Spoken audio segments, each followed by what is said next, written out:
You're listening to the Huddle Up Podcast with Chad Jensen and Zach Kelberman. Join Broncos Country's deep divers at milehighhuddle.com and sound off. And now it's time to drop some knowledge. Okay, we are live, but we gotta let it breathe, boys and girls, just for a moment while we bring on the entirety of our community here, including Facebook, and we are good. Welcome in, everybody, to the Huddle Up Podcast, presented, as always, by Mile High Huddle, powered by Overtime Media. I'm your host, Chad Jensen. With me, as always, my partner in crime and deputy editor of milehighhuddle.com. You know him, you love him, Zach Kelberman. Zach, I thought it was interesting being that here we are now about 5 years removed. We're in the anniversary week of Super Bowl 50. It's now been 5 years. Of course, this Super Bowl is like every Broncos fan's worst possible scenario. But 5 years later, where did the Broncos stand? What would it take 5 years, Super Bowl 50 in the rear view? How far away are the Broncos to getting back there? Well, let's analyze first what took them to that title game, and that was really, really elite defense and quarterbacking play, with Osweiler filling in for Peyton Manning that year. So, in terms of on the field, yeah, they have to have the Broncos defense that we all know and love, and that starts with Von Miller. And that's why I'm saying don't cut bait just yet. He's a future Hall of Fame pass rusher, and you might not get 2015 Von anymore, but if you want to get back to that level, you have to have him on your side. Great defense, elite defense, good quarterbacking, and also good coaching, Chad. The Broncos have not had this level of coaching since that picture was taken right there, since that season was completed. Vic Fangio is a far cry from what they had. So it's more of the same that we've been saying the last couple years, at least on this podcast. Good quarterbacking play, good coaching, and good defense. That's the key to get back. It's funny because, excuse me, we talk often on this podcast about how John Elway kind of went astray thinking that, the Broncos were one middle-of-the-road quarterback away from winning it all again. But you look at this picture, all right, this guy's going in the Hall of Fame this year. This is Peyton Manning. This is not a middle-of-the-road quarterback, even in 2015. Yes, his faculties were leaving him. He was slowing down quick, but he still had that football brain. He's a 5-time MVP, 2 years removed from setting every NFL passing record known to man. The Broncos had the quarterback. And let me tell you something. We all credit, and for obvious reasons, the defense as the tip of the spear for bringing home that third Lombardi, and justifiably so. But if Peyton Manning does not return to the starting lineup in Week 17, the Broncos do not win the number one seed. They end up they probably don't win the first playoff game. And if they do, they have to travel to Foxborough. They sure as heck, with Brock Osweiler, do not beat, even with that great defense, Tom Brady in Foxborough. It took a franchise quarterback, in other words, to be that ingredient that gets you over the hump. You can have all the pieces in place. You can have the Von Millers in the peak of his career, the DeMarcuses, the Trevathans, the Talibs, the Harrises, the Wards. You can have that in spades, Zach, but if you're missing the franchise quarterback, you're dead in the water. Yeah, and this was, fortunately, this was before Mahomes entered the league, so it's easier to go through Brady in New England than it is easier to go through Mahomes in Kansas City. But yeah, it all starts with the quarterback again, and he wasn't great that year, Peyton Manning, obviously. He wasn't the Peyton Manning that we all knew and loved. And like you said, he lost his faculties, but where he lagged, the defense stepped up, or the defense lagged, the coaching stepped up. I saw a perfect comment on the side here in our comment section that said we had strong leadership that year. I agree with that, but it starts from the top down, coaching downward. You don't have that with the current iteration of the Broncos. You have a defensive-minded head coach who tends more to the defense, and he's hired a de facto offensive head coach in Pat Shurmur. It's divided. You don't have the camaraderie. You don't have the tight-knit nature like you saw in 2015. So it takes a lot of ingredients, Chad. Quarterback, yes. Defense, yes. Coaching, yes. Leadership, chemistry, continuity. That's why the Broncos are hoping that C word again, continuity. They're hoping if they keep these pieces in place, are these pieces good enough collectively to lead them back to the promised land? I have my reservations, Chad, but crazier things have transpired. I want to come back to this. I don't want to let this go. I see so many of our great community members and listeners in the chat tonight. Good to see each and every one of you. Some superstars already doing their thing. Appreciate you guys. We're going to get to your supers here momentarily. And I want to come back to this topic of how far are the Broncos off? It might sound like a ridiculous question coming out of a 5-11 season, but I do want to continue to kind of touch on this. And then, of course, I want to dive a little bit deeper. I know we touched on it yesterday, Zach. Kareem kind of openly recruiting Deshaun Watson on Twitter, but I want to dive back into that on the other side here. First, we do have to say thank you to the presenting sponsor of tonight's live stream podcast, Manscaped. Guys, look, we're now in February. Hopefully you have now fully embraced the new year, new me mindset. The best way to do it, though, to help you along, because you want to cultivate and keep this mindset throughout the year, is with Manscaped. Manscaped is the best in men's below-the-waist grooming, offering precision-engineered tools for your family jewels. They've helped over 2 million men around the world keep their male grooming, all right, on point. If you let yourself go in 2020 while you're in quarantine or whatever, Manscaped is here to help you reboot, Zach, and stay clean and shaved in 2021. That's right. I always talk about the nose hair trimmer, the weed whacker, but you have the lawnmower, and I want to just give you a almost, real-time demonstration of how well it works. Right before the podcast, guys, if you notice, my scraggly beard is all gone now. I kind of had no shave January going on, but I broke out the Manscaped. Chad's going to show it off. It's the Lawnmower 3.0 with the light. I use it to trim down to a nice, surface level, not completely shaven off, but more presentable. Got the underneath. It works for your arms, your back, your body, the nose, your ears. Manscaped is the way to go. It's affordable. It's convenient. It holds a charge forever, easy to travel with. I cannot recommend this more highly, Chad, this product. There you have it, guys. It's right there for the taking, and Zach landed on the A word there, which is affordable. And if you use our code HUDDLE, that helps it become even more affordable because you'll get 20% off and free shipping at manscaped.com. But let me just tell you one last thing about this Lawnmower 3.0. It basically takes the best of all worlds with regards to, shavers, skin safe, the light I showed you kind of illuminate the undercarriage, not so easy to see for most dudes, and reduce the nicks to your two best buddies there below the belt. So again, embrace that new year, new me mindset with Manscaped. Go to manscaped.com, get 20% off and free shipping when you use the code HUDDLE, Zach.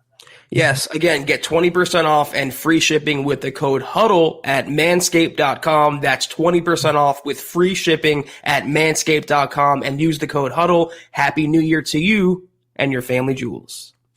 All right, real quick, make sure everyone knows how to connect with us on Twitter. It's just so fun for us to see people that come from, I don't want to say lurking or whatever. I just mean people that come from the audience that maybe aren't too active in the chat stream when we're live. Then they start becoming a little bit more active, and then maybe they become superstar, whatever. And then they connect with us on Twitter. We get to engage with them there. It's very rewarding for us, all right, to be able to keep that conversation going there. And hopefully it is for those of you who do it with us over there as well. So connect on Twitter at HuddleUpPod, also the main account at Mile High Huddle. My partner, Zach Kelberman, at Kelberman NFL. Myself, at Chad and Jensen. And our producer, you know him as Buona Beast, and he's very lovable as Buona Beast. He's not a scary beast. He's a teddy bear beast. On Twitter, at John K. MHH, as you can see on the screen there. You want to follow him. Check out the merch store, gang. This is just a gentle reminder, huddleuppod.com. Go get your swag on. Get an MHH trucker hat like you see me sporting here. Get one of the hoodies, T-shirt, mask. There's a little something for everybody. It's another way to support what we're doing here. And we have to continue to hammer the bell here, Zach. Our Facebook subscribing community has grown quite significantly just over the last couple of weeks since we kicked off Kelberman's Corner. But we expect it to go gangbusters in the very, very near future. And it is. It's every single day, new people coming into the fold. We want you in on that, all right? Even if you consume most of your MHH content on YouTube, or if it's Twitch, or if it's Periscope, or if you're listening on Apple Podcasts, whatever, go to Facebook, right? Find the Mile High Huddle page. First of all, make sure you're following that page. That doesn't cost you anything, right? It's free.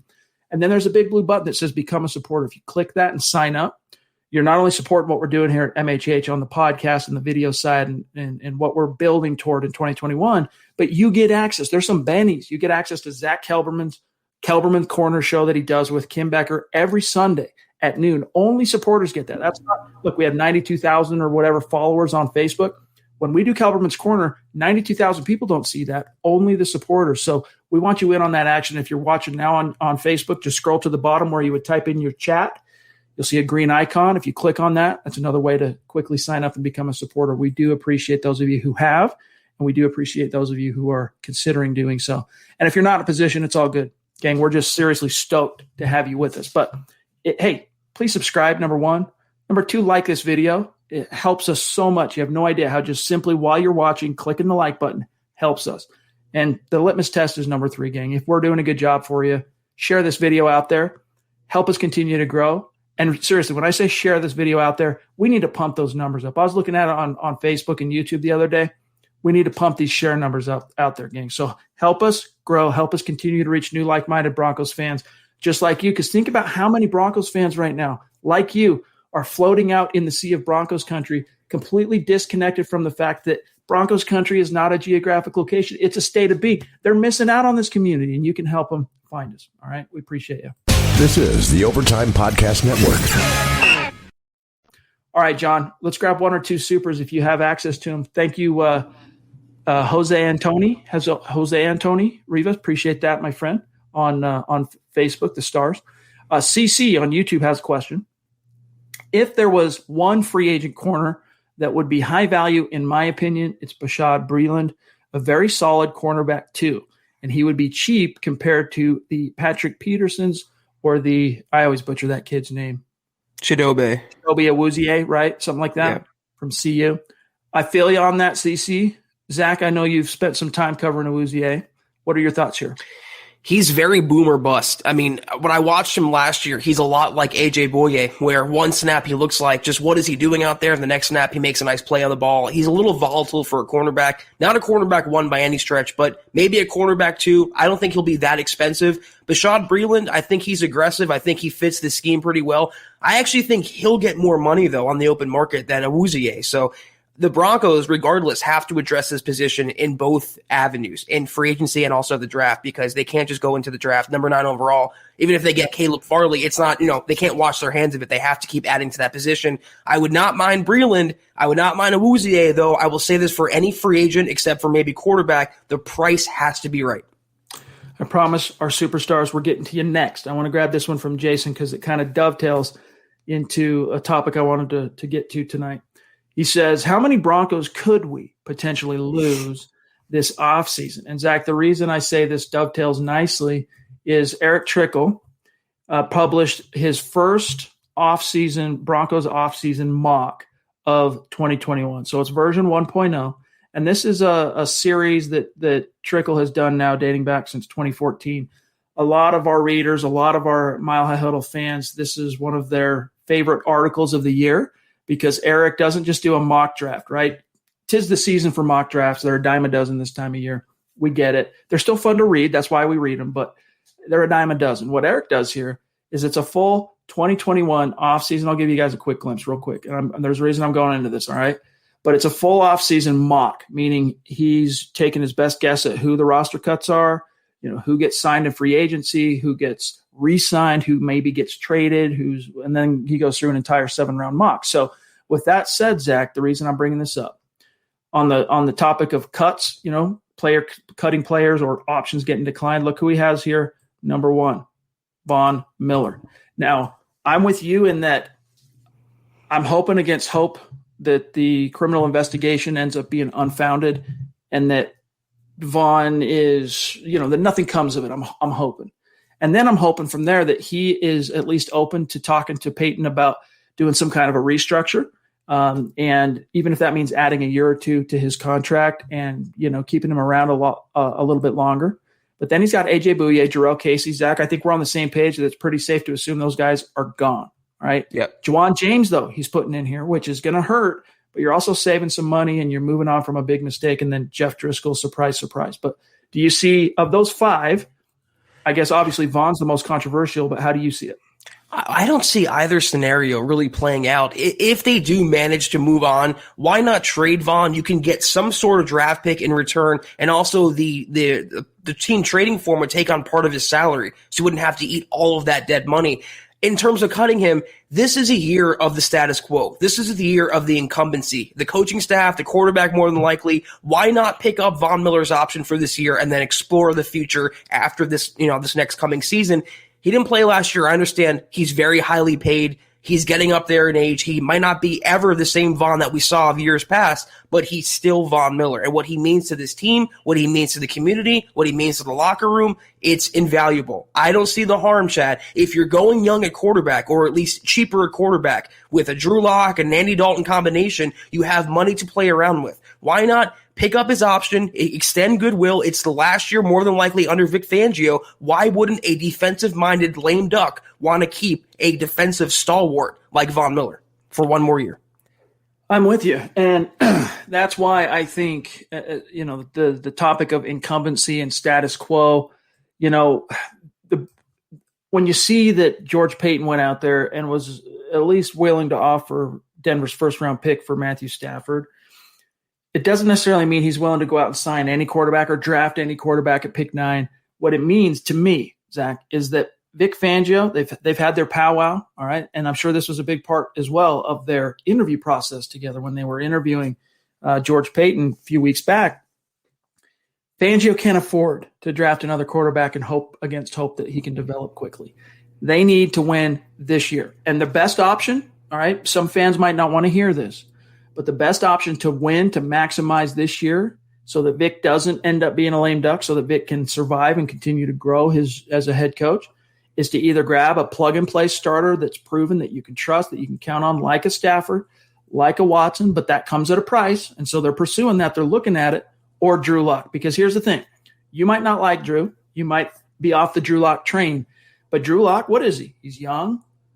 He's still raw in a lot of cases, but he's not completely inexperienced anymore. He does have NFL experience. Now, you go draft at pick 9, Zach Wilson, any one of those quarterbacks, okay? Zach's probably not going to be there, but just as an example, he might end up being more talented and productive in the league than Drew at some point, but he's not going to help you in 2021. That's my point. That's why I think, Zach, it's all about, for them, they're trying to find that veteran that could step in and upgrade, and barring that, it's going to be Drew and an Andy Dalton, or Drew and a Jameis Winston, or Drew and a Ryan Fitzpatrick.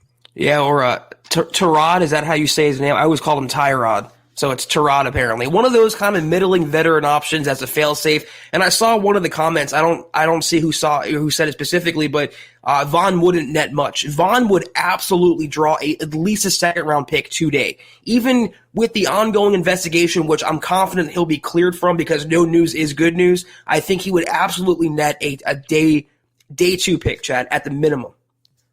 I agree. I think there would be some doubts there because of not just his age, but the fact that he missed last season. There would be some really up close, it would be all contingent on passing the medical exams and whatnot to complete the trade. But yeah, Von Miller, he's still got juice, boys and girls. He really does.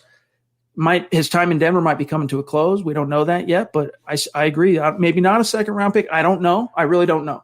But he could glean something on the trade market. Steven, good to see you, bro. Appreciate that, my friend. He says, hey, guys, I'm listening while I'm at work. Hey, we appreciate you, my friend. We really do. I know he's a quarterback, but it's Stafford who's never won anything to get what he got. Don't you think Von Miller, even coming off an injury, would get at least a second-round pick for a future Hall of Fame talent who's not exactly 40 years old? Some team out there would give that up. You're probably right. And I'm just playing devil's advocate here. The only thing that is the fly in the ointment to me, is the fact that he's coming off an injury at his age that cost him the whole season. If it was just Vaughn coming off of 2019, right, where he missed a game and had a kind of down year, 8 sacks, I think that Von Miller gets second-round pick at bottom. You could probably get a first-round pick out of that Von Miller, even entering his age 31 season.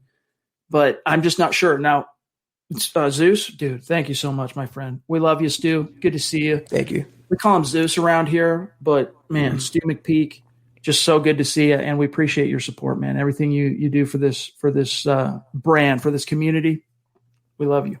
Time for a hearty stew. Appreciate you, man. Even better, got the Viking horn effect, Chad. That was sweet. Levi Hope has become a bona fide superstar. He came kind of late to the dance right before the season started, and then he had to skip out because he had take care of business on his end. He has a really cool job. And by the way, Levi, one of these days when that, NDA expires, hopefully maybe it expires before the day that I'm going to spoil it. I can't even say anymore. Hopefully someday you can tell me about that. All right. I want to know more. All right. Levi, love you, bro. He says, with the Broncos likely getting an owner sometime this year or next, does George Payton make a big splash now since he really doesn't have to answer to someone? I think George Payton at quarterback, it's all about upgrade. If you can upgrade it, sure you do it, but it's about the veteran plug and play because of Fangio. If he was starting over, like if let's say the Black Monday, right, when Elway stepped down, let's say that came on the heels of Vic Fangio has been fired, the staff is gone, and then Elway also comes out and goes, I'm stepping back, I'm going to president of football operations. What's up, Isaac? And we're going to go hire a GM and start over. Then I could see that. Zach. But what are your thoughts?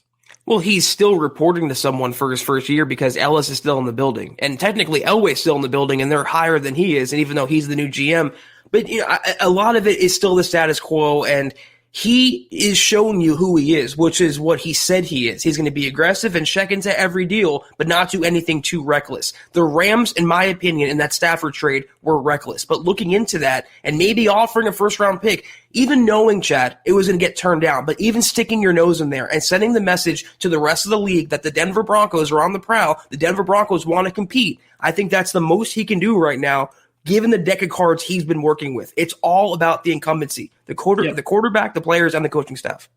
Yeah, this is about trying to – honestly, I really think this. I think 2021 for George Payton, sure, he's always got to have one eye on long-term, okay, but I really think 2021, he's carte blanche, man. He's got a 6-year contract, and he might not be owner-proof completely. By the way, George, stay safe in that blizzard, my dog. He might not be ownership proof completely because an owner with deep pockets can fire guys that they still have to pay millions of dollars to any day of the week. But he's pretty secure right now. So I think this year is more about trying to maximize Fangio, giving him every possible tool he can to, be viable. And I think seriously, some fans are going to bristle. Your best option to do that, all right, because you've already gotten Drew experience. He's got 17 starts under his belt. That's real NFL live bullet experience. And how many of those games was it? 12 or whatever that came under Shermer. So it's scheme, year 2 of the scheme. It's either going to be Drew that gives you the best chance to maximize Vic, or it's a big veteran quarterback splash. Stafford's off the board, but there's still a possibility of Watson. But then the problem is you're trying to maximize Fangio. You end up mortgaging your future, and you don't know that it's going to work for sure with Watson. You don't know. There's some people right now are probably screaming to their phones going, yes, you do. Watson's the legit, like Nick explained it the other night when I co-hosted with him on MHI, that if there was a redraft today, all right, just starting from zero, every NFL player got thrown into a pool that, of course, Patrick Mahomes goes number 1, right? We know that. Who would go number 2? In Nick's estimation, he thinks that would be Deshaun Watson. I'm not quite so sure. I don't view Watson on that same level. I really don't. But the Broncos, that's Peyton's view. You talk about incumbency, Zach. You talk about continuity. They're trying to maximize Fangio. Drafting a quarterback at pick 9 does not maximize Fangio. It's going right back to the same old thing they've tried the last 2 years without the benefit of the experience and the time they've put developing Drew. They already have that in Drew. So we'll see. What's up, Dave? Hope you're enjoying your retirement, my friend. What also helps Fangio is keeping around the quarterback that he worked with the last couple of years on the job, going into his 3rd year, and keeping the coordinator that he worked with last year. Getting rid of a coordinator and getting rid of a quarterback, that's a process that takes more than 1 season to install. And Fangio does not have more than 1 season. So his lame duck status kind of intersecting with George Payton's scholarship season in 2021 is not a good marriage for, in that situation. This is the Overtime Podcast Network. Agreed. Hey, our friend Team Jokic, what is it? Christian, right? I want to say is his name, or at least his Twitter handle. It's been great having you, my friend. It was good to connect with you on Twitter. Appreciate the super chat. He says, we back, bro. Thanks for the Twitter shout out. How's the night going? You saw the Benjamin Albright and Prescott little drama thing. Any thoughts? Guys, today was a weird day for me. I was a little bit more disconnected from the newswire and Twitter than I normally am. What did I miss? I'm not sure exactly what he's talking about. I can pull up Ben's timeline real quick, but are you aware of what he's talking about, Zach? Maybe I missed something, but our old friend Dan Sileo, who we referenced the other night, Chad, when we had Luke on, he put out a tweet that said that the Cowboys are going to offer Dak Prescott a contract offer, and there's no breaking news there. It was the same offer they offered him last year. So this is a radio host who's looking to gain clout, and I think Albright may have retweeted him or responded to him and said that, no, it's more than likely going to be a higher offer or the franchise tag. So anyone really hoping to get Dak Prescott, as much as I am even, he's staying in Dallas, at least for this season. All right, so, yeah, here's the – hold on, let me go back small here so you guys aren't like – all right, that's a prediction. Hold up. Where was I? Here we go from Patrick, CBS guy, science dispels myth. The Cowboys have not yet reignited official talks with Dak, blah, blah, blah. He retweeted that. So I'm guessing he took exception to the notion that they've offered Dak anything yet. And then he says here, I have whole rumor sites taking deep hypotheticals in the replies, turning them into reports. Going to have to label every tweet or something. I'm not sure what. Here's Mike Fisher, great guy.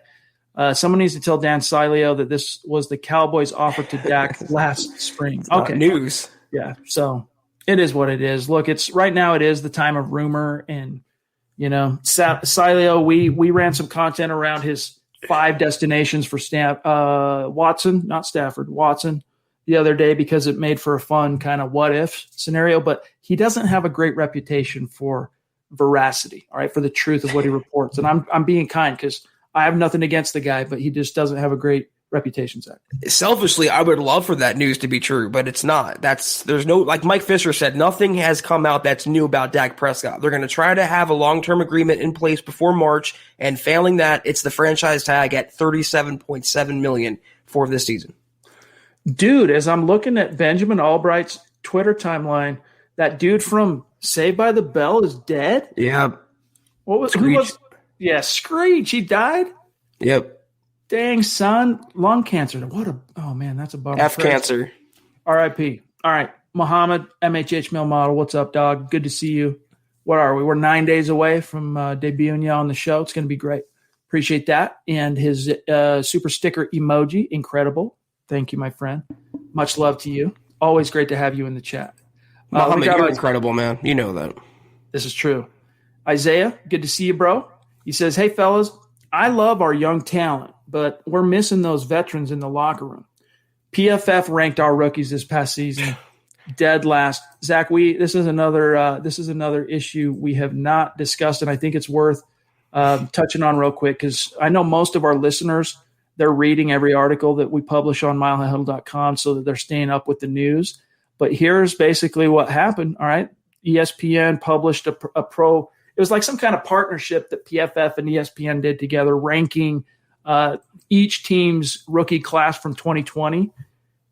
Inexplicably, all right, PFF ranks the Broncos dead last. Like, I can understand that some of them didn't live up to expectations, but dead last? So stupid. I mean, I know, to me, this, like, what are you smoking, dude? What are you smoking? I can read this, but Zach, what was your gut reaction? Remember when PFF was credible, Chad? Remember when they actually had, knowledge and facts based on, basis and not just because they have some bias against Denver?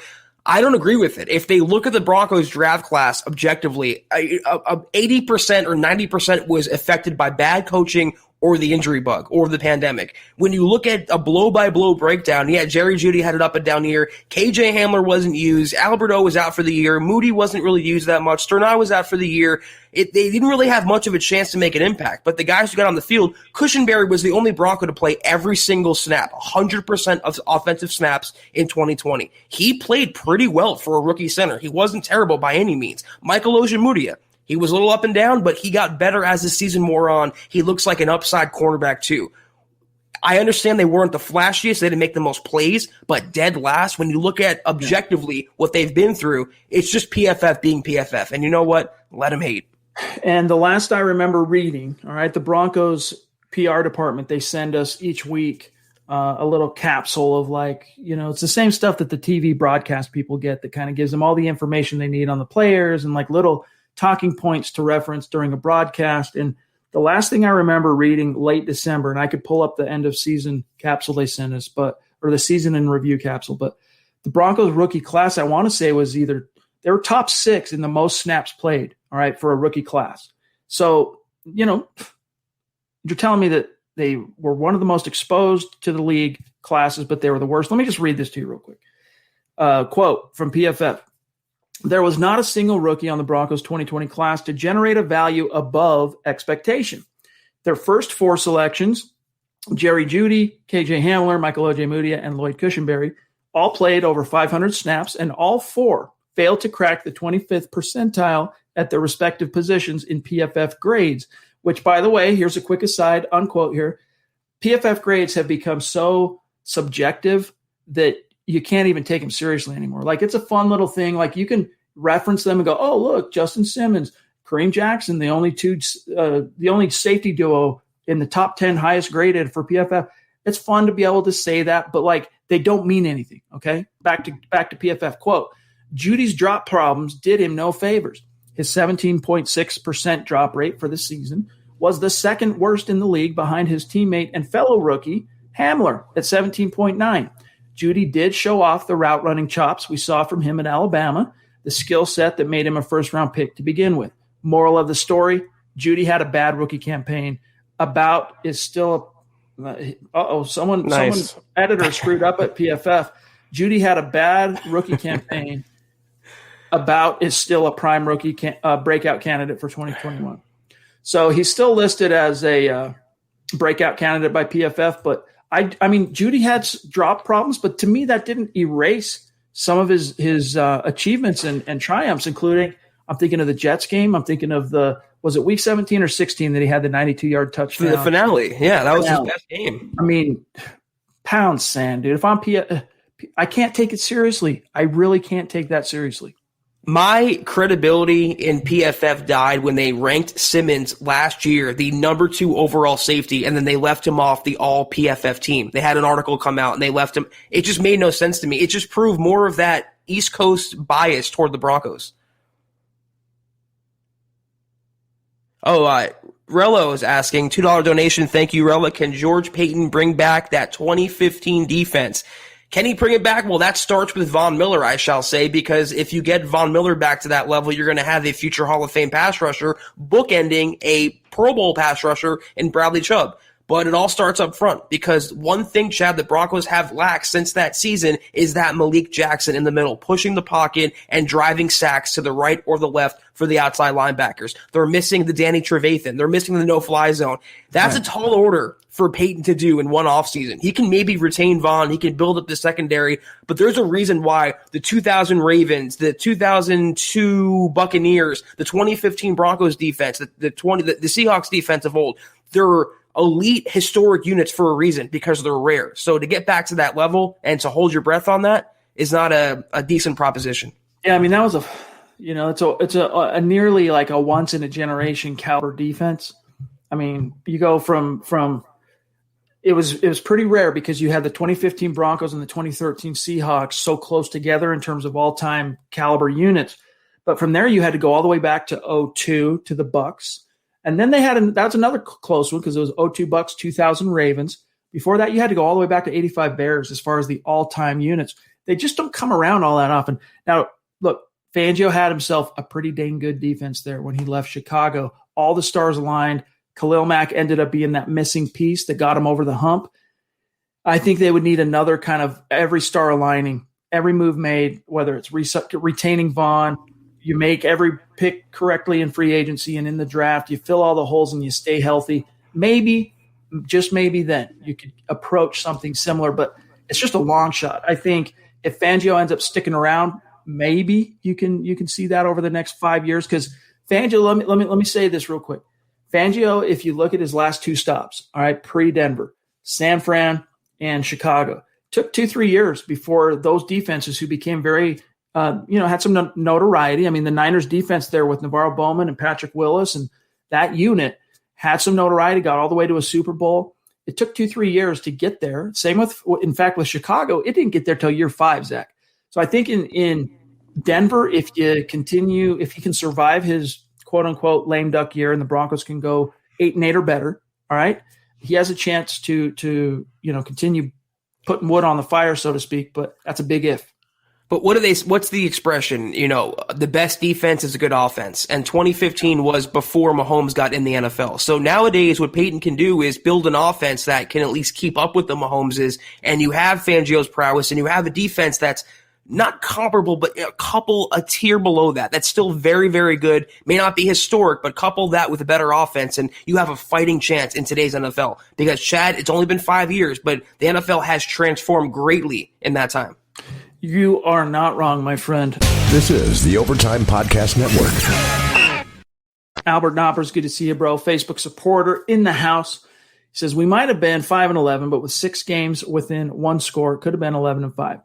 This, with bad coaching, injuries, and the NFL not being friendly, of course, talking about Week 12. Not only Week 12, and the NFL screwed the Broncos big time last year in so many ways.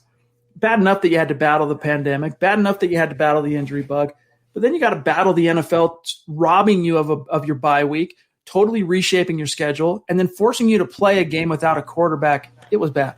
But then he goes on to say, we have the means to be great. Hey, man, I love the optimism. Real quick here, Zach.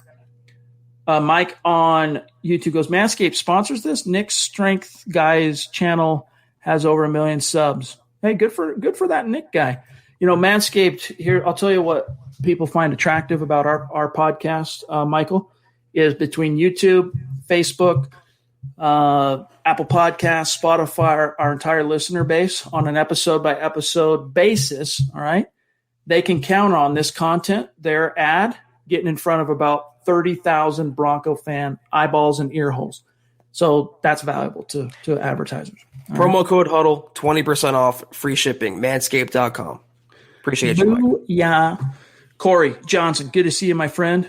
Are you on Twitter, Corey? Because if you are, we might already be connected, but hey, hit me up in the mentions and let me know who you are so I can make sure I'm followed back and shout you out. He says, if we want a good show here at MHH, we have to cut our own salary and pay these guys to talk football. The same goes for Watson if he wants better players. Hey, it's a true concept, right? Like, and that's one of the things that I have misgivings about Watson, because why would you want to go? He might want out of Houston, Zach, but he's got to know that wherever he goes outside of New York or Miami, they're cutting off the nose despite the face. You know, they think they're doing something that's going to catapult the team forward, but at what cost? So are you really catapulting the team forward? Exactly. This is not a guy that by virtue of his own wherewithal, like Peyton Manning, automatically, when Peyton Manning came to Denver or any team, didn't matter what team he went to when he was a free agent in 2012, by virtue of his presence, that team is a 11 to 14 wins a year team.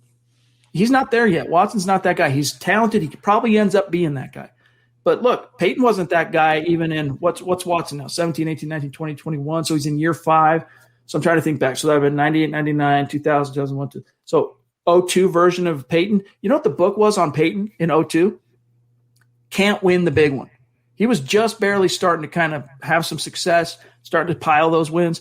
But what he was known for, Zach, similarly to Watson up to this point, no success in the playoffs. No success in the playoffs. Puts up numbers, great regular season quarterback. Eventually that changed, right? And he turned the corner. Watson hasn't been able to turn that corner quite yet to shuck off that reputation or perception. Led the league in passing, and the Texans went 4-12.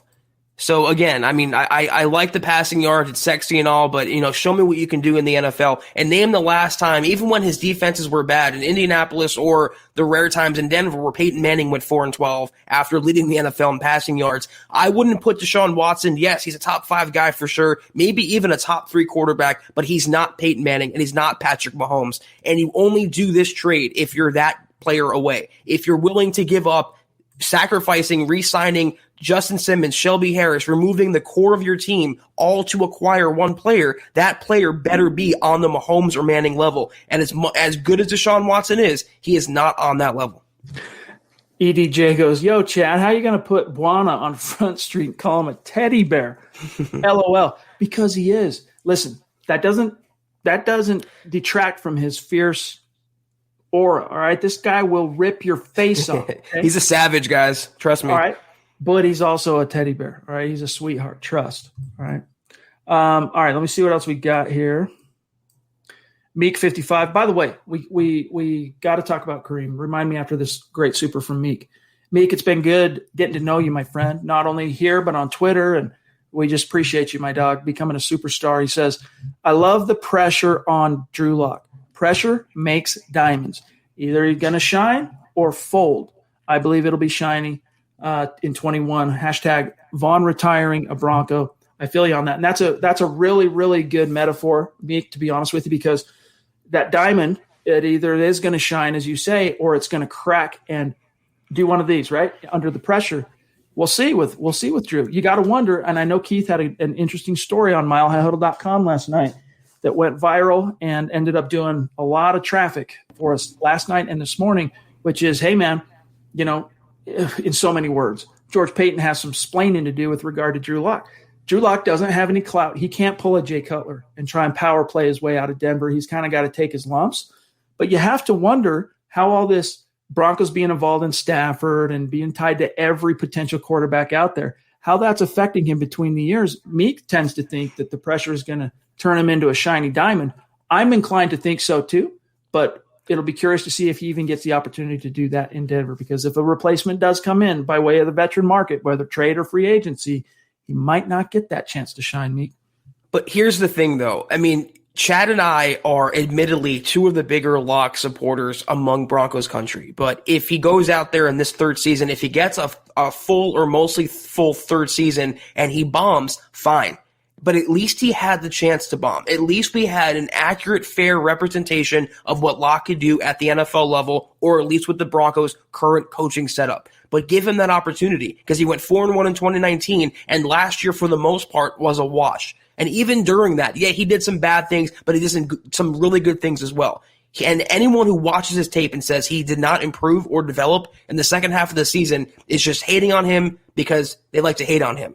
But there's a lot left with Lock. And if he shines, great. You have a potential franchise guy. If he bombs, at least you answer that question and you can move the page with no regrets or doubts. All right, I want to turn the page just for a second here to some Deshaun Watson, Kareem Jackson stuff, because you had a very nicely written article today on this, Zach, and thank you. You referenced the Houston Chronicle, who has reported that the Texans will, if they do put him on the market, ask for 2 first-rounders, 2 second-rounders, and 2 young defensive cornerstone-type players. And as Zach reports here, that's considered a jumping-off point. All right, that's like, hey, you want to start the conversation? That's what it takes. All right, that doesn't necessarily mean that's where it ends. All right, cut 2. We get to Kareem Jackson, who is – whoops, I skipped it. Sorry. Kareem Jackson is a former Houston teammate, a couple, 2-3 years there with Watson. And he's talking about – I mean, this is just one tweet that kind of shows what he's trying to do. Not to say that he has all that much power, right? He can try and be persuasive and try and convince Watson why Denver would be an attractive landing spot, but he doesn't wield any power in the front office. But nevertheless, Zach, the reason I wanted to bring this up tonight and actually spend a few minutes talking about this is it kind of ties back into what we were just saying with Drew, right? He doesn't have the clout, Drew. He doesn't have the wherewithal to be Jay Cutler and take umbrage to the rumors and try and flex and force his way out or call his next shot. He kind of has to just roll with the punches because he hasn't achieved anything yet. But this does have an effect to see one of the more famous and successful, well-paid players on the roster actively campaigning for your replacement on social media. What's your take? Well, I wouldn't, if I was Locke, I wouldn't fist fight Kareem Jackson over this, and I wouldn't I really wouldn't call him out publicly, but I would maybe in the back of my mind keep it there that my teammate on the defensive side thinks I can be replaced and he can bring his friend over from Houston. But to me, I'm not looking at it that deeply. It doesn't send a great message, but I think K-Jack is doing this more so to save his own behind. I mentioned this yesterday. He's a release candidate. He's on very thin ice here in Denver. I think he's placating the fan base here. He's trying to play up to the new GM, the coaching staff. And I think he's just feeding into the frenzy right now of Deshaun Watson. Nothing will come of this. Deshaun Watson's not going to say, oh, well, Kareem Jackson wants me to come over, so I'm going to sign with Denver now. I'm going to greenlight a trade at Denver. It's not going to get him over here, but the fact that he made this public says a lot about at least his opinion of number 3. Amen. By the way, guys, you probably noticed this real quick. I got to go down. You see this little line here? What happens next? Sign up for the free newsletter. Guys, you want all the breaking news. You want all the analysis. You want everything, myself, Zach, that we write, plus all the dudes at MHH. Sign up for the free newsletter. I'll put the link in the chat stream, but there's north of 20,000 Broncos fans subscribe to this letter, all right, this newsletter, and you get an email every day keeping you up to date. I mean, we do a good job on these podcasts, right? We have a podcast on MHH that's live, handling the issue of the day every night, 6 p.m. Mountain to 7. But this makes sure you miss absolutely nothing. I'll put the link in the description. But just something interesting. The whole, I don't know. To me, it's more about how does it fly with Drew? Like, let's say they swing and miss. We already know they swung and missed, so to speak, on Stafford. Odds of Watson coming here pretty slim. Aaron Rodgers sure as heck is not going to get put on the trading block. That leaves you with the Andy Daltons that we've already discussed and all that. Good chance Drew ends up still being the guy, or at least, positioned to be the guy this summer. And you got to walk into that locker room with Kareem. And, not to say it's going to be put your dukes up or anything like that, but it's going to, I would imagine it's shade, right? It's something that if you're Drew, I know if I was that guy, if I was Drew, I would take that as a shot across the bow. And so it'll be interesting to see how and if that could affect team chemistry down the road. They might not walk into the same locker room because there's a fairly good chance that Locke stays this year and Kareem Jackson's cut. So that would be the height of irony. He's trying to campaign for someone to join the Broncos when he's the one out the door. All right, guys, I just put the link for the newsletter if you want in on that in the chat. So just pop on, free, enter your email, boom, you'll get that delivered. Good. Gosh, thanks, Levi. Appreciate you, bro. Thank you. The support, the generosity. He says, I want Drew to succeed this year. If he doesn't, Peyton is going to blow this whole thing up. We're with you, dude. Like, honestly, I am not convinced. It's a double negative, but I'm not convinced that Drew isn't your best option in 2021. That might sound ridiculous because the Broncos finished 5-11 and he had a not so hot year, led the league in interceptions and all that, but you've put in the time in the development. We know the raw tools and the potential is there, and you've walked the desert. In fact, I was listening to Mike Kliss today. All right. Mike Kliss said he genuinely believes, and we can roll our eyes here a little bit, but nevertheless, this is Mike Kliss, plugged in with every agent, plugged in with a lot of the front offices, and obviously very plugged in at Broncos HQ. He genuinely believes that Drew Lock, at least to Detroit and to a lot of teams out there, was a more attractive option than Jared Goff. And you sit back and you go, whoa, let's talk about skins on the wall. Let's talk about what have you done in the league and how long and experience and all that. And you're not wrong. You have a point. But what he was trying to say is that Drew, look at what the cost is for Goff in terms of the salary cap. Drew's going to cost you like $2.5 million over the last 2 years of his rookie deal. And he's still on the rise. The Broncos, according to Kliss, are deathly afraid of the notion of dealing Drew or Drew leaving Denver and going on to be successful because they still believe he has it in him to be successful. All right. So I don't know. We'll see how it shakes out, but you got to convince me that Drew's not the best option, all things considered, unless you can land a Dak, unless you can land a Deshaun Watson without completely selling the farm. I'm not convinced Drew, aside from those two, isn't your best option. Yeah, I think he very well could be, and he very well might show that he can be the guy going forward. But like I said, even if he's not, at least you have your answer. And if the incumbent coach is remaining and the incumbent play caller is remaining, why not the incumbent quarterback? If they all go down together, they'll all be fired together. And we've been talking about this for a while. The plan from day one, more than likely, Elway said to Peyton, listen, get through this year. It's going to be Fangio. It's going to be Locke. Get through it. Try to make the best happen. If not, you have full autonomy to blow it up in 2022 when your reign officially starts. And I, meaning Elway, am out of the building. All right, John, we got Jay, Blue Raw, Mark Langley's in the house, Isaac, Brian, and then I'm caught up there with where Kenneth's next super is. So Jay, Blue Raw, Mark, and Isaac, and BG, if you can get them in the short term. Meanwhile, I'm going to grab this one from Kenneth. Love you, buddy. Looking forward, by the way. We'll talk tomorrow, Kenneth. We'll talk and continue our previous conversation. But he says, sign Jameis Winston with an interception incentive in his contract. No, not even with a crab leg incentive in his contract. He's a product last year, his career being back on the right path. That's a product of Sean Payton. And again, I'll say there's no one near Sean Payton in Dove Valley. So, no. I mean, you're not wrong because think about this, Kenneth. I mean, Teddy Bridgewater, it looked like he was, looks like the Vikings were kind of right in terms of they drafted him in the first round. He was their plan as the franchise guy. Then he got hurt. And so they had to make other plans, and then those other plans ended up kind of taking over the narrative. So then he goes to New Orleans, and when he's tapped to play, if I'm not mistaken, 2019, didn't he go 5-0 as a starter in New Orleans, something like that? So you're thinking, all right, there he is. He's the guy. He can be that guy. And then the Carolina Panthers, they go out and they pay him.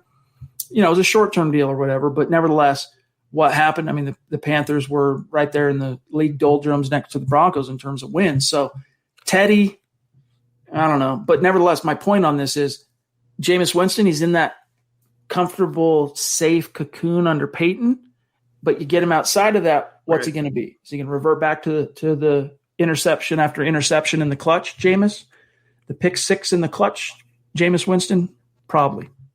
Some quarterbacks need the proper system to thrive. Other quarterbacks are pretty much scheme independent, or, like a Fitzpatrick or Andy Dalton. They can come in and learn any playbook and be competent level quarterbacks. That's not the same for Winston. If you bring him to Denver and saddle him with Pat Shurmur, you're not gonna like the result. This is something my dad taught me a long time ago. All right. And for the most part, there are very few absolutes in this world. I'm not a big believer in coincidence. And I am also a believer in beware of using absolutes. All right.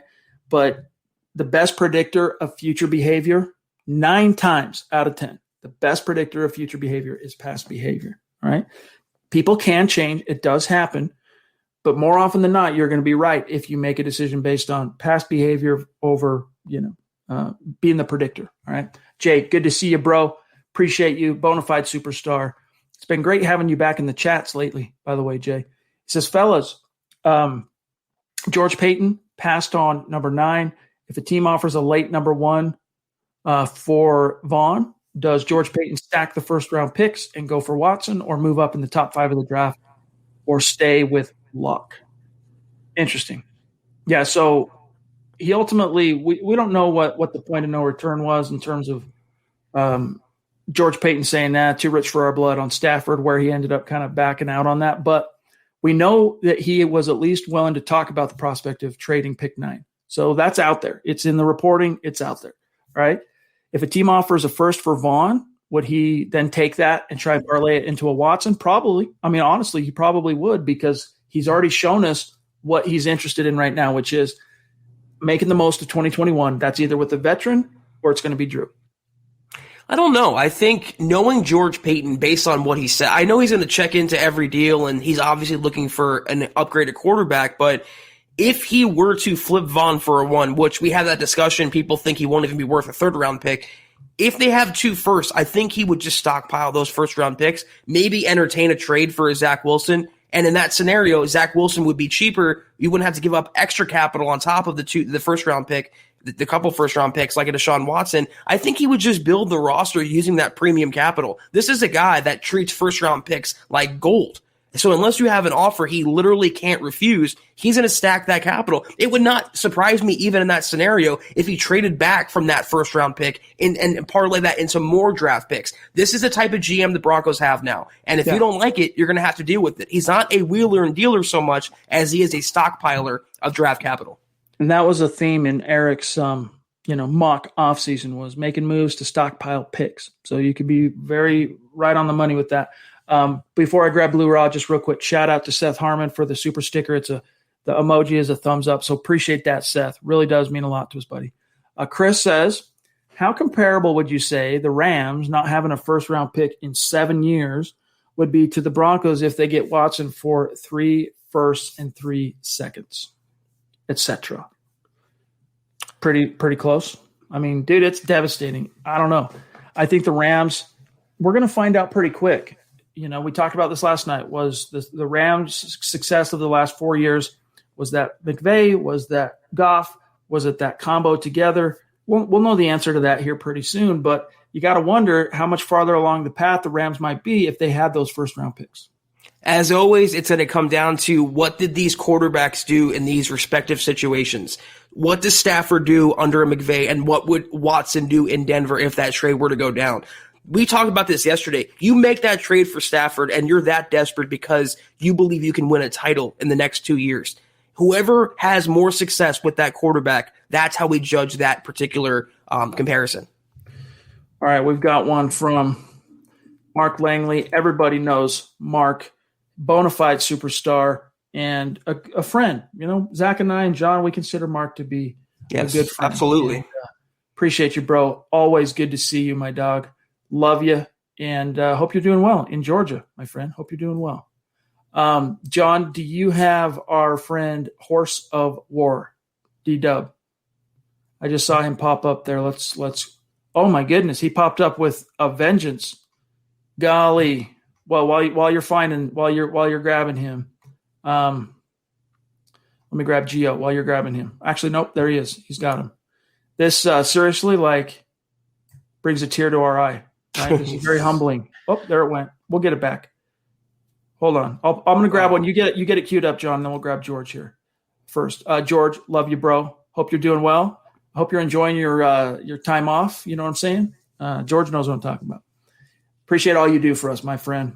He says, with all this QB talk this offseason, Locke, like Garrett Bowles, will be serving a lot of crow this season. I hope you're right, dude. I really do. Like, who doesn't want Drew to succeed? And look, right. Wouldn't you rather, if you end up having success at quarterback, wouldn't you rather that success come from a guy the Broncos, homegrown, right? Drafted by the Broncos, developed by the Broncos. I'd love to see that. Doesn't mean we're going to get it, but I hope so. I ate plenty of crow this past season on old 72. It doesn't taste very good, but if Locke were to blossom, I would take no more pleasure than stuffing that crow down everyone's throats. That data number 3. I look forward to that moment. But we've got a massive, massive show of support and generosity from one of our Mount Rushmore superstars, Dale. This is a man who dwells in paradise. All right, I'm envious of where Dale gets to hang his hat, but this isn't the first time he's shown us this kind of support and love.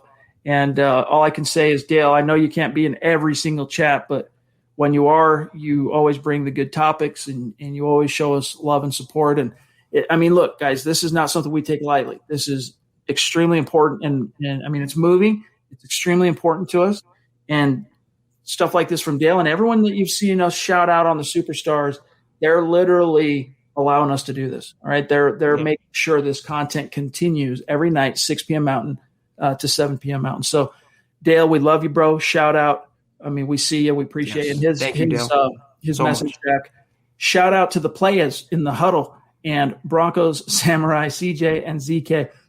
Overall, I agree with Zach in stressing coaching. Let's not miss continuity. Excuse me. Don't sell the farm for one guy. You never know what will come in the draft. A healthy Broncos is a different team. Hashtag Lock. One more. Hashtag Broncos all in, Zach. I'm literally just blown away by your generosity, Dale. Thank you so much. And we had that question, that kind of joke that they're going to have to pay our salaries. You guys pay our salaries by showing up, not even by donating, just interacting with us. And Dale, you've been with us since we started doing these super chats and these live pods from day one. It's seriously amazing. Thank you so much. And I agree, though. You're going to bring Watson in at the expense of Simmons, let's say, or Shelby Harris, or re-signing some core players, maybe like a Phillip Lindsay, maybe, losing out eventually on Tim Patrick, Malik Reed. Those are the foundational pieces you want to keep. You need to add more of those players, not to take them away.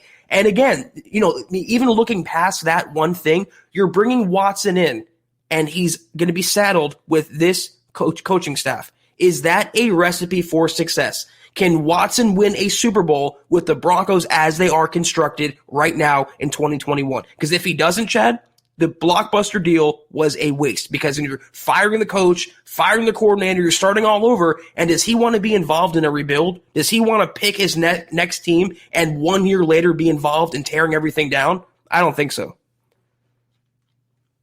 I agree. And I think his other point here should not be lost on us. All right. I know Broncos fans are still feeling down and out because of the 5-11 finish, which punctuates 5 years of just a world of suck, right? But they are, if the guys who were not healthy last year, imagine what this team could have accomplished, even with Drew going up and down. Love you, Dale. Even with Drew's ups and downs, okay? If you have Vaughn on the field, you have Cortland on the field, you have Casey on the field, you have Bouye on the field, you have healthy Lindsey. I mean, I can keep going. Who am I missing? You have Callahan. You don't ever lose out on Callahan. Like, you could have Mike Purcell. I mean, you think about how many key studs were missing from the equation. Is it a wonder that they finished 5-11? And I think that's why the Broncos decided to run it back one more time with Vic, because honestly, this is not a business in which you're wise to make excuses for grown men that choose to compete in the National Football League. But, all right, Vic Fangio, look, they were dealt. I haven't never seen the likes of it. I've never seen a season that derailed, Zach, by injury. So I'm with you on that, Dale. You give this team healthy horses, and I think those horses, even with a Drew who might still be finding his way a little bit in 2021, I still think you can be, like we were talking last year, you can be an 8, 9, 10-win team with that collection of dudes. How many losses this year were from coaching, though, Chad? I mean, even with the injuries and the pandemic, how many games were on Fangio? We've named 2 already, the opener and the finale. There are more games interspersed in there in 2019 and 2020. So that's why I continue to advocate. The Broncos have the talent. Even with the injuries, they have the horses. The coaching has to be that little sprinkle on top to make the recipe just right. That's taking a 5-win team to a 9-win team. That's the difference between a losing season and a playoff season. The coaching. Isaac, thank you for the support, my friend. It's been a pleasure getting to know you in these chats over the last month or so. Really means a lot to us, my friend. As I hope you guys know that when we get the support like this, it really does hit us in the feels. It's very meaningful. And when we say that it allows us to be here every night at 6 p.m., that's the truth, dude. That is the absolute truth. So appreciate you, dog. He says, just because you guys are legends. Hashtag go Broncos. Appreciate that, bro. You're the legend, Isaac. Thank you. Brandon Reagan, while John queues up BG. Appreciate you, Brandon. And Brandon, if you're on Twitter, connect with us. Make sure we know who you are and we'll connect. He says, at pick 9, first round, you only can choose between Caleb Farley or Micah Parsons. I just want to hear your opinions. Thanks. I think Zach and I we used to share a brain on this, but I think we may have differed. I'm more leaning Farley here just because I fear Parsons. Off-field stuff, but what are your thoughts? I don't feel it. I mean, if more comes out, I understand the nature and the gravity, and if things are founded and not unfounded, then yes, he should be taken down from the first-round draft boards, but I'm not removing him from consideration because of what's up in the air right now. Just like I'm not writing off Von Miller for the criminal investigation. They need a dynamic inside linebacker, but whether that's Parsons or Levante David, I don't care. I just want that guy in the building. I think, though, I'm leaning a little more toward you, though, Chad. I mean, either one, assuming Parsons is cleared off field, either one would be a day one instant impact starter in this Denver defense. But cornerback, considering the need they have there, and I think you can maybe argue Farley as a prospect is better than Parsons as a prospect. Apples and oranges. And I think I lean that guy as of right now, Caleb Farley. All right, we have officially crossed the 1 hour mark, so we got to kind of rapid fire our remaining superstars, starting with BG, another foundational Mount Rushmore MHH superstar. I love you, BG. He says, I feel like Vic Fangio is a top shelf coordinator, but the same as Wade Phillips. As a head coach, very bad. That was one of Wade's famous quotes when he was hired back to be the coordinator in Denver in 2015. I'm a lousy head coach, but I'm a pretty good coordinator. Vance Joseph, Todd Bowles, Norv Turner, Marty Schottenheimer, excuse me. There's so many examples of that. Some guys are great coordinators and they just can't handle being leaders of men, to quote VJ. Bradley will grab you because we love you, buddy, and that profile pic gets us every time, dog, with the MHH mask. Love it. He says, hey, Chad and Zach, how does Vic get better at making coaching decisions? Is it only through actual games, or is there some training these head coaches can practice to get better, like clock management? Unfortunately, it's intuition, it's gut feel. Right. It's wherewithal and surrounding yourself with enough sounding board experts to feel confident in what you're doing. It's live bullets. When you really boil it down, it's live bullets. And I still think the Broncos, Zach, made a big decision letting Mitch Tanny go, who was the guy in his ear helping him make those decisions in 2019.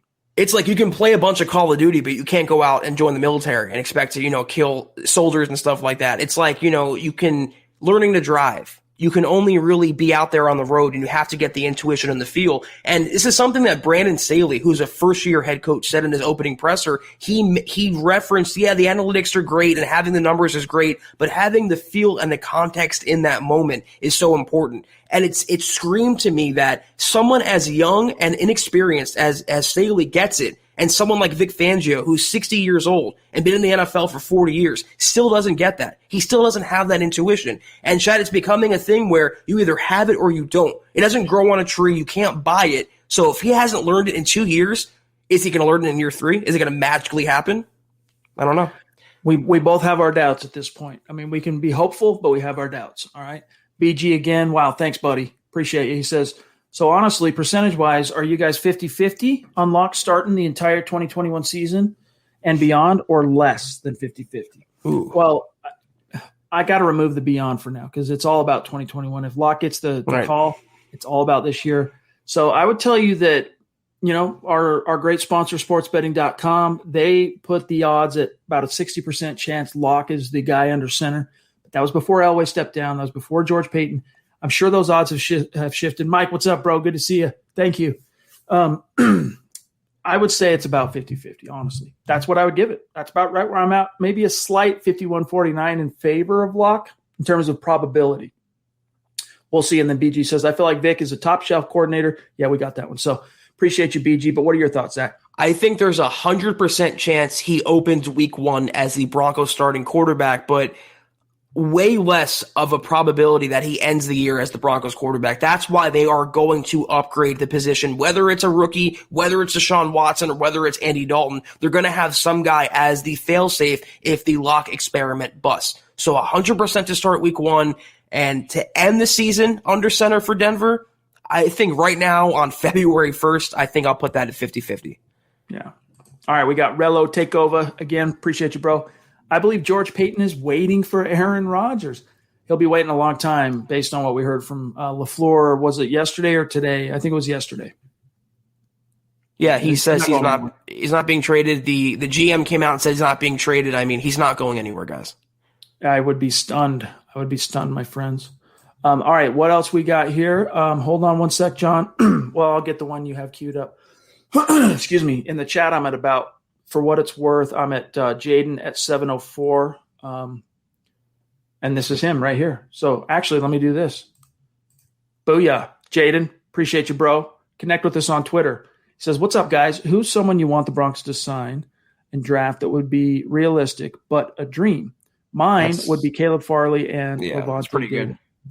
Dude, that's right on the money. I mean, you get your current and future lockdown number 1 corner, and you get that coverage linebacker that can do it all 3 downs. He can stay on the field all 3 downs and excel whatever you ask him to do. Problem with David, though, Zach, probably a limited shelf life, like maybe 2 or 3 more years where you could really count on him. Realistic, but a dream scenario. I mean, I got to point to Dak Prescott. I mean, there is a chance. I'm not saying it's 100%, he's going to come back to Dallas. There's a slight chance that Jerry Jones is out of his mind enough to let him hit the open market. And if that happens, the Broncos don't have a quarterback by that point figured out. That'd be my dream scenario. Offer him the money, save the draft capital, and go win football games.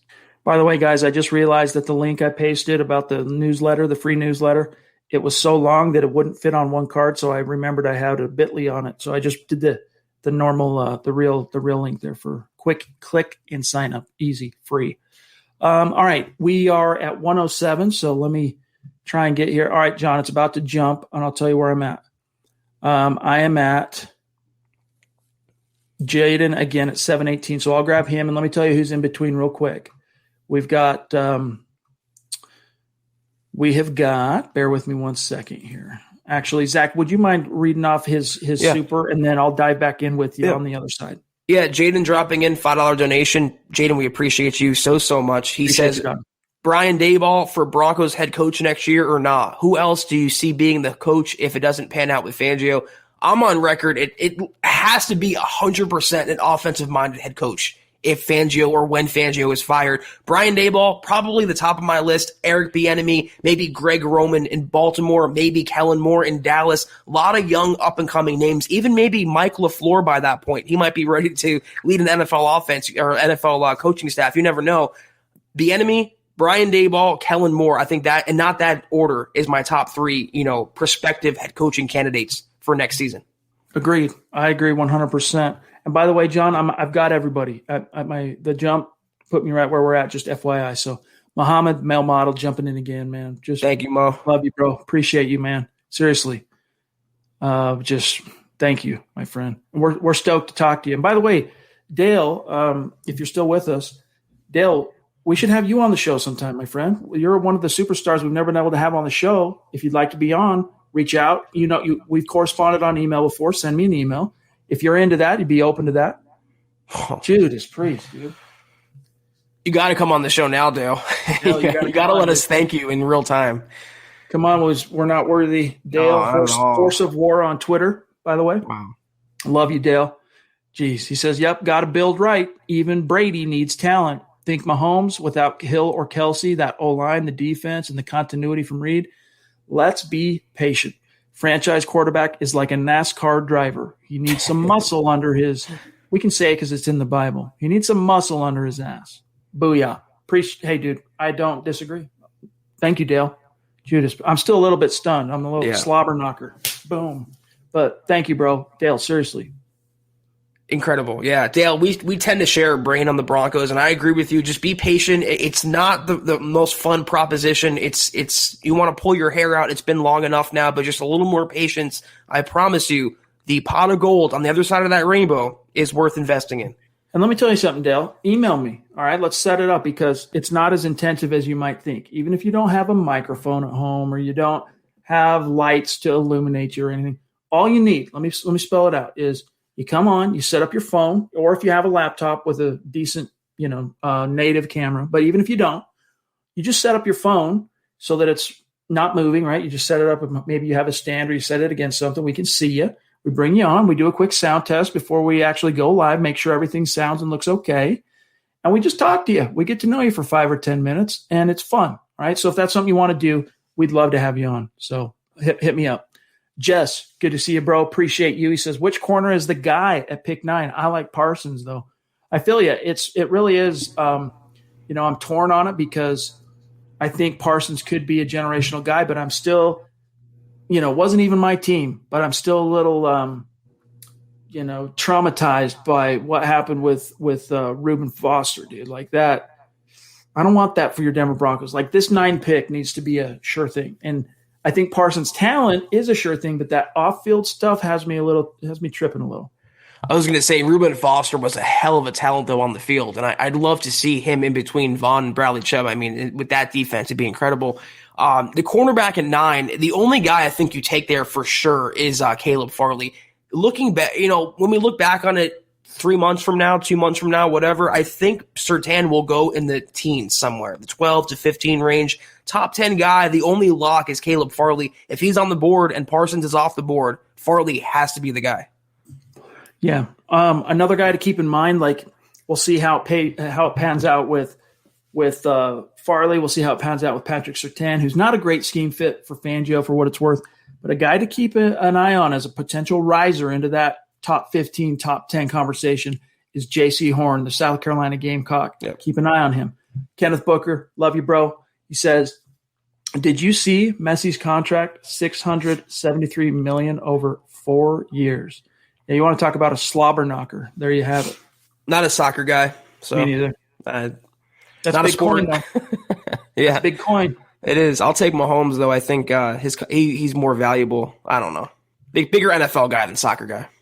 Honestly, I know the name, but I don't know anything. I don't follow soccer at all, my friend. So, Dale Rude, good to see you, bro. Appreciate you as always. Hey, dude, connect on Twitter. If you don't have a Twitter account, create one. I keep typing your name on Twitter. I'd love to be able to, instead of just type your name, I'm tagging you on Twitter after every show. He says, we don't need Watson to compete in the AFC West. We were in the games this year. Lock next season, I think, 3,500 yards, 25 touchdowns, 10 picks. # believe the young core. It's what did the Broncos hold Mahomes to last year on defense? I think 200 yards, something like that, 2 touchdowns, some total in 2 games. It was phenomenal. They played well enough to win if their offense helped them out in certain spots. You have to play perfect to beat Kansas City, and the Broncos were far from it. But when they're on their game defensively, we've been saying, Chad, they don't need a Watson or a Rodgers. They just need good to above average quarterback play consistently and let that defense do the rest. Yep. Amen. But hey, I think if that defense does do the rest, 3,500 yards and 25 touchdowns from Drew at a 10 interception clip. That's a playoff team. 2.5 to 1. That's a playoff team. Yeah. That is. And I think that's within his grasp. I think he could be that. That's not like blowing the doors down. That's Jay Cutler 2008 Pro Bowl year. Those numbers just there. A little less yards, one less touchdown. That's a Pro Bowl year more often than not. That's not a Mahomes Pro Bowl year, and it might not be a Deshaun Watson Pro Bowl year, but that can get you somewhere if your defense especially is doing what we expect it to do under Fangio. Jason, by the way, dude, I didn't realize till last night we were already connected on that you were following on Twitter. I found you, and I'm like, dang, dude, I feel guilty. I haven't been following Jason back. So that has been remedied, my dog. Appreciate you. He says, not to dwell on the past, but looking back, I really feel bringing Flacco to Denver did more harm than good. I'm even willing to say he cost Rich Scangarello his job, which hurt Drew's development. I'm not so sure about the costing him his job thing. I mean, it all was part of the picture in terms of just how bad the offense was with Flacco, the pocket statue to quote Zach here. But, look, that fourth round pick sure would have been handy, right? He ended up being a complete waste of time for the Broncos. But, here's another thing I'm always going to wonder. We'll never have an answer, but if Joe Flacco isn't acquired via trade in 2019 and Drew sprains his thumb in preseason game 3, do you think he ends up on IR? I don't. I think he ends up probably, just making the final roster as an active guy, on the roster. He's not on an injury list. And if you can remember, I know it's going back a couple of years, but we were reporting on this every single day. Drew was good to go by like week 4. He was good to go. He could grip the ball. He could spin it. He could throw. He could do everything. You get Drew in week 4 instead of week 13. You wonder even where you're at today. You're a lot farther down the road than – Flacco, we could spend all night talking about what a mistake that was. I'd rather not. I don't want to talk about Joe Flacco any more than I have to. I'm just happy we have a younger quarterback, and I hope the Broncos keep trending in that direction because that's the way to go nowadays. Isaac, appreciate you, bro. He says, DW motivated me. What a guy. Yeah, Dale is a great guy. He's a stud. Really, and it's not just tonight, it's not the first time tonight what he's done. It's not the first time. And I've had a lot of good conversations, private conversations with Dale, and he's a good man. And I am envious of his abode in the Pacific paradise of Hawaii. Maybe someday I'll come visit you, dog. All right. BG, appreciate you, my friend. What would it realistically take to move up for a QB like Fields or Wilson? And if that happens, would you be stoked or disappointed? I'd be disappointed. I would. I don't think either one of those guys are the sure thing that you move up, you give the farm. What would it take? I don't have the scale in front of me, Zach. From 9 to, let's say, 2, if you want to get Wilson, you got to get to 2. So 9 to 2, what would it take? I mean, I can pull it up. I'm trying to remember. Last time I did this time last year, I tried to spitball. I ended up looking completely ridiculous, but it's probably maybe another first, maybe. Yeah, and probably a second or third, yeah. Right? So that's a pretty penny, right? Figuratively speaking. Yeah, dude, it was good. Very good to connect. So glad to do that again. Sorry it took so long. All right, I think we're caught up, right, John? I think we've got all of our great superstars. I would lose my crap, though, if they moved to trade up for Justin Fields. I mean, that would be just disaster written all over it. I'm going to do one last thing real quick before we sign off, all right? Value chart. Bear with me. Here is a first this year, a first next year, and like a second or third round pick, I think would do it. All right, let me just – this was, by the way, the value chart was – the brainchild of the great Jimmy Johnson, who very recently ended up in where he belongs in the Pro Football Hall of Fame.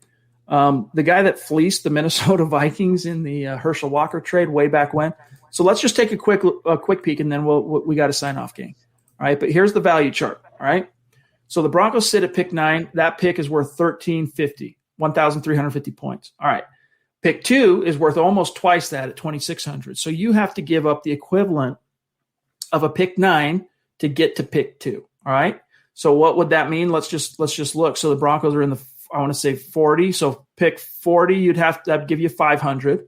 Somewhere in the 70s, I believe the Broncos are as well in round 3. So that gets you half the way there. You got to give up another first round pick, dude. You're giving up a first, a 2, and a 3, Zach, to go from 9 to 2 at least. And what changes everything is how desperate are you? And how much competition is there for that same trade? which ups the price. That's a natural law of economics. For proven, obviously, quarterbacks not named Trevor Lawrence, these are still crapshoot prospects, and they're not sure things. So giving up that much capital and mortgaging your future for someone like Fields is disastrous waiting to happen. BG, thank you, my friend. Appreciate you. His comment here is Farley isn't a sure thing either. Honestly, no pick is. No. You got a point there. Cecil Lammey, the great Cecil. I love Cecil. But he would pick a bone with that. He'd say, no, it's not, the draft is not a crapshoot, but I think there is a little element of luck there. And then Kenneth, sorry, John. He says, and thank you, Kenneth. He says, Eric Bieniemy shouldn't leave Kansas City. He should pull a Dick LeBeau. Trying to remember what Dick did. He was the DC of the Steelers for a long 80 time. years. And then he became, I guess he's meaning he just stayed forever, right? Yeah. I think he's going to be with Kansas City for. I know he was the head coach of of Tennessee, or was it Houston Oilers? I think it was Tennessee for a period. Didn't work out. Either way, I'm not an expert on LeBeau's resume. But real quick, last thing. Okay, Jess has a question for us. Are you guys planning a pregame stream for the Super Bowl? That's a good question because we still have Wednesday and Thursday with you this week, and then we're going to be off till Sunday. Sunday is episode 5 of Kelberman's Corner at noon. And then, of course, we would do our show normally at 6 Mountain on Sunday. But the Super Bowl is going to be rolling. So we have a decision to make there. We haven't talked about it. Honestly, we haven't considered that quite yet. So anything off the top of your head on that? Or maybe we'll just circle back and let you know on Wednesday. I'm thinking do something either before the game or after the game because I would want our audience and ourselves to be able to watch. That's going to be hopefully a great game. So we'll get back to you guys. We'll circle back around later this week. We'll do something fun. All right. Yeah. But guys, thank you so much for joining us tonight. Seriously, what an outpouring of support and love and generosity from our superstar community. Love you guys. Seriously. I mean, we can't say it enough, and we mean it every time. Like, it might seem like we run out of ways to say it, and maybe there's some truth to that we run out of ways to say it, but we do. We appreciate you. We love you. It makes a huge difference, and it makes the difference to you having these shows and us being able to do these shows daily here at MHH. So appreciate you guys more than we can say, and our Facebook supporters, and those of you giving up stars on Facebook too. It all adds up. So thank you. Follow the pod on Twitter at HuddleUpPod, the main account at Mile High Huddle. My partner is Zach Kelberman at Kelberman NFL. Myself at Chad and Jensen, and the teddy bear / beast that'll rip your face off at John K MHH. Okay. And then, hey, if you can, check out the merch store, huddleuppod.com. Get your swag on, get a hat, get a tee, and become a supporter on Facebook. Big blue button. Go to our page, big blue button, so you can be in on not only Kelberman's Corner on Sunday, but we are going to be debuting a new show as well for the supporters. You're going to want in on that. That's draft oriented. If you're one of those hardcore draft nicks that wants the inside scoop on everything that's happening with regard to the draft, the inside analysis, the buzz, what you're hearing, the fits, all that stuff, go become a supporter on Facebook. And other than that, Zach, have a great, we won't be on again until Wednesday night, but so have a great start to your week and sign us off. Yes, sir. We'll be back on Wednesday night, 6 p.m. Mountain, 8 p.m. Eastern. As always, we will have more than likely a final call on what we're going to do for Super Bowl Sunday. But like Chad said, we'll do something fun and engaging for our audience. But tune in then. We'll see you Wednesday. Until then, and as always, go Broncos. You've been listening to the Huddle Up Podcast. Join Broncos Country's deep divers at milehighhuddle.com to keep the conversation going.